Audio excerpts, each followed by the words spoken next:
Willkommen zum nächsten Teil vom Türkischen Marsch und in diesem Video geht es weiter.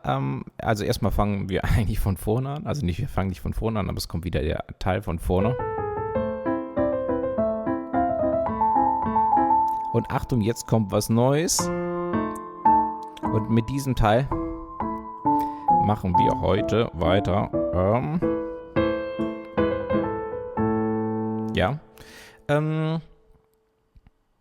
So, also quasi, also vom Anfang an spielen. Ach, Entschuldigung.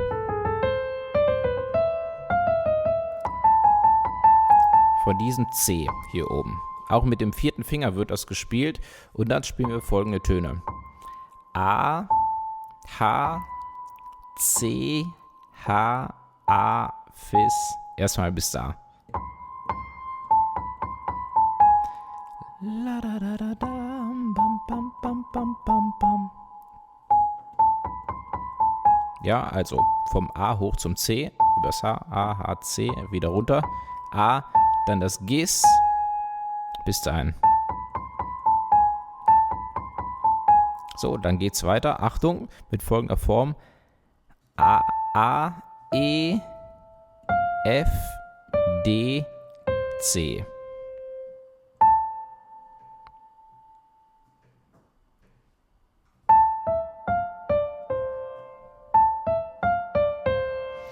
Also ich habe das deswegen gerne aufgeteilt, weil das die Säune also oben, unten, dann geht es wieder hoch, aber ein bisschen tiefer als davor, dann geht es wieder runter. Ja.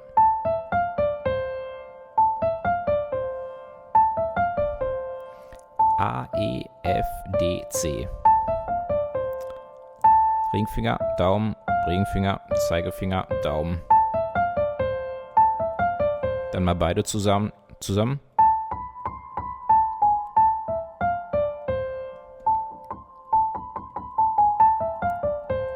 So, beim C angekommen. Das C wird übrigens was länger gehalten als die Töne davor. Machen wir auf dem H ein Triller. Das ist, ja, H und C. Kannst du theoretisch so lang machen, wie du möchtest.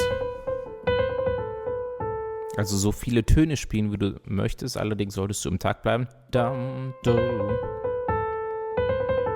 Und zwar der eigentliche Triller ist auf H und C. Endet allerdings mit A, H und dann kommt der letzte Ton A. Ja, A, H, A, das ist der Schluss. Wir spielen den Triller. So schnell und so oft, wie du möchtest. Und so schnell wie es geht oder so oft wie es geht, obwohl nicht unbedingt so schnell wie es geht, aber schon so schnell wie möglich. Kannst auch so trainieren tatsächlich. Achtung, aufpassen mit der Sehenscheidentzündung. Lieber dann den Arm lockern. Wir hatten das schon mal, nicht vergessen, aber trotzdem gerne üben.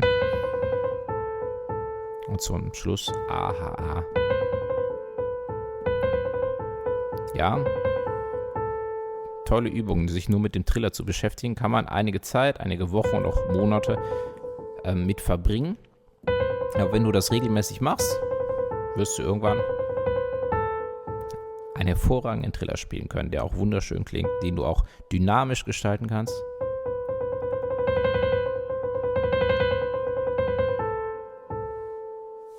Ja, lauter und leiser werden kannst, schneller und langsamer werden kannst. Das, kann man immer wieder wunderschön im Klavierspiel einsetzen. Und dann ist der Überschnitt mal mit dem Teil davor.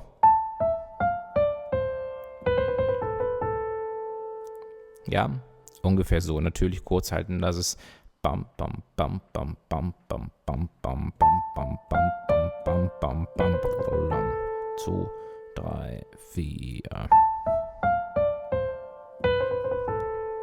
Ja, also ungefähr so. So, und dann mal alles zusammen.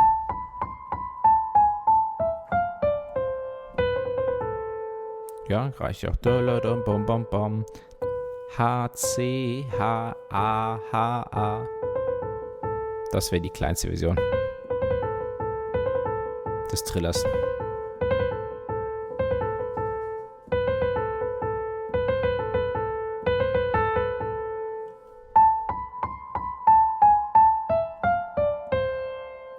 Ja, Entschuldigung.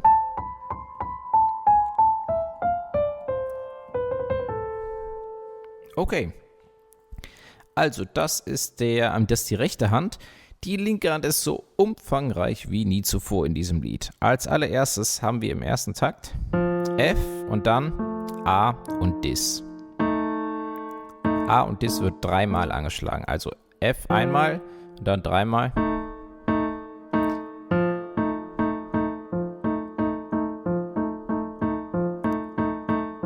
Ja, das könnte für ein F7-Akkord stehen. Mit dem C wäre es F7. Hier oben haben wir das C in der Melodie. Ja, F7. Das ist vom Akkord her. Okay, Spaß beiseite. Also F und hier A und Dis. Nur auf die linke Hand achten. Also erstmal F, dreimal die. Dann einmal E und oben A und E. Das steht für einen A-Moll-Akkord. Das nächste ist D, F und H. So, das reicht als Überabschnitt. E, A und E, D, F und H. Nochmal. Ja, nimm dir alle Zeit der Welt, ganz langsam ruhig. Das ist gut, oft wiederholen, dass du es erstmal spielen kannst und dir vor allen Dingen auch direkt einprägst. Das hier wäre theoretisch ein A-Moll-Akkord. Wenn du dich mit Akkorden auskennst, kannst du dir das sehr gut merken. Das hier ist ein H-Vermindert-Akkord. D, F, A, das ist die Grundstellung. Und das H ist hier oben.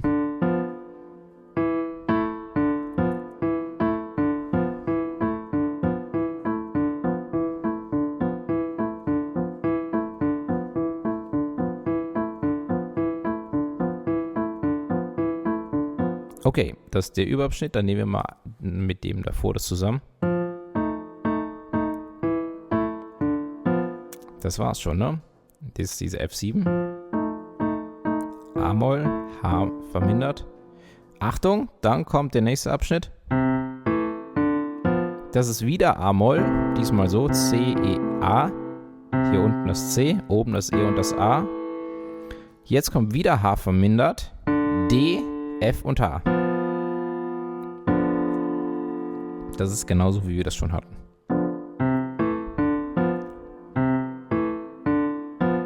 Das ist dieser Takt und dieser Überabschnitt. Auch gut einprägen.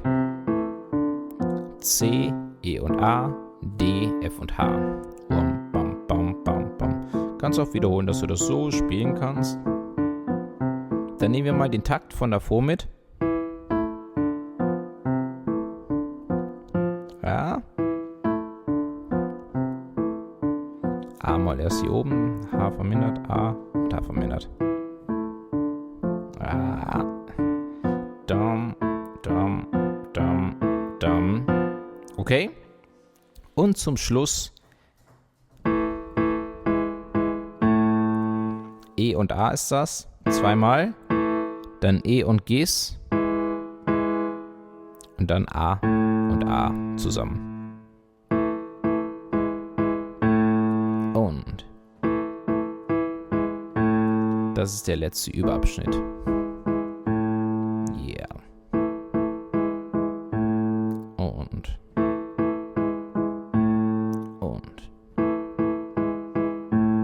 Yeah. Ja, das können wir auch mal mit dem von davor machen.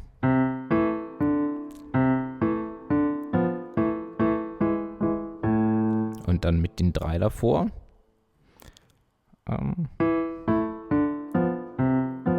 Ja, wird immer länger, immer komplizierter.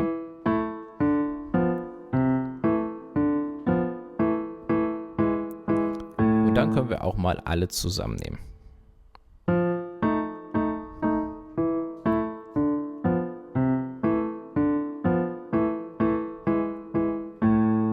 Wichtig ist, dass du es in den kleinen Überabschnitten ganz oft wiederholst und dir direkt einprägst, auswendig lernst und dann wirst du es auch so fließend spielen können und sogar wie ich gerade dabei sprechen können. Wenn du das kannst, dann ist es hervorragend. Wenn ich Klavier spiele und dabei spreche, ist beides automatisch eingeschränkt, ne? Ist ja völlig klar. Wenn ich mit beiden Händen Klavier spiele und dann noch dabei spreche, dann Ja, geht fast gar nichts mehr. Aber trotzdem, wenn du das erreicht hast, dann hast du es definitiv richtig und gut eingeübt und oft genug wiederholst. Also, ganz wichtig, natürlich erstmal beide Hände getrennt und ohne Sprechen. Und dann können wir beide Hände zusammennehmen. C, wenn hier oben das C gespielt wird, wird links das F gespielt. Zusammen also, links alleine, jetzt wieder zusammen. Das ist der Takt. Und das ist auch der Überabschnitt, du brauchst erstmal nicht weitermachen. Okay, dann geht's weiter.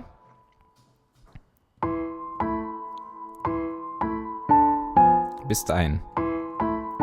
Das ist der zweite Überabschnitt. Alles zusammen.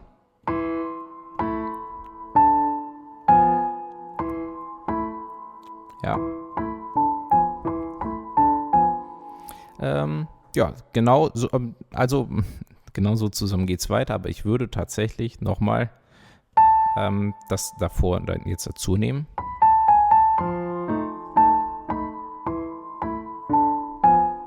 Ja, und erst dann den nächsten Überabschnitt nehmen und den auch klein halten.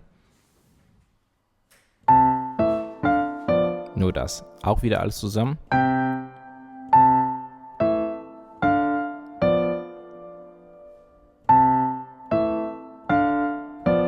Tatsächlich so, ne?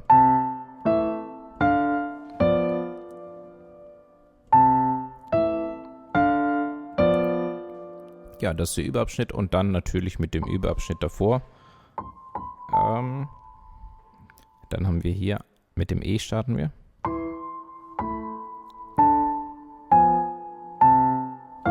Ja. Ja, bis dahin. Und dann kommt der Schluss. Erstmal zusammen. C, E und A. Das erste zusammen, dann die linke Hand alleine. Dann zusammen.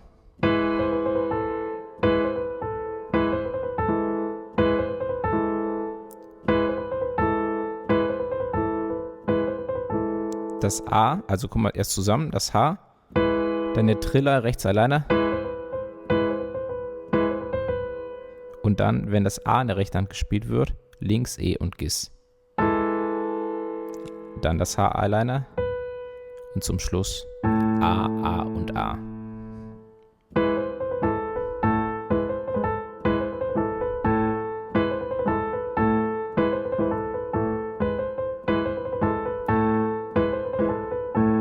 Das ist der Schluss.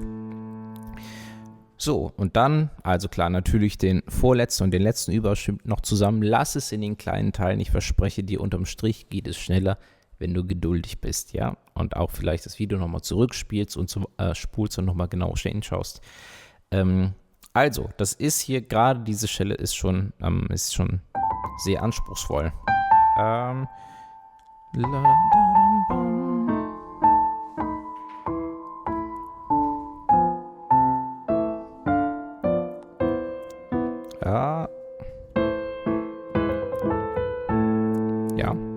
Und das ist dann ja der gesamte heutige Teil. Wenn du das perfekt spielen kannst, kannst du auch mal den Teil aus dem letzten Video spielen und dann die Stelle aus dem heutigen Video letztendlich. Ja, und dann kannst du schon oder auch mal von Anfang an spielen, dann kannst du schon eine ganze Menge des türkischen Marschs spielen. Wahrscheinlich sogar fast schon alles, was die meisten überhaupt spielen wollen, aber es geht weiter auch noch mit dem mit den weiteren Themen, auch bekannten Themen. Ich habe es jetzt gerade einfach so ein bisschen improvisiert, wie das genau funktioniert. Siehst du im nächsten Video. Ich freue mich, wenn du wieder dabei bist und ich freue mich natürlich immer über deinen Besuch auf werdemusiker.de auf meiner Webseite. Der Link ist ja in der Videobeschreibung. Dort gibt es viel, viel, viel, viel mehr Videos noch als hier bei YouTube. Die weiter in die Tiefe gehen, auch mit mehr Erklärungen, noch mit allem möglichen, noch einfach viel mehr. Ich freue mich, wenn du da mal vorbeischaust, ja.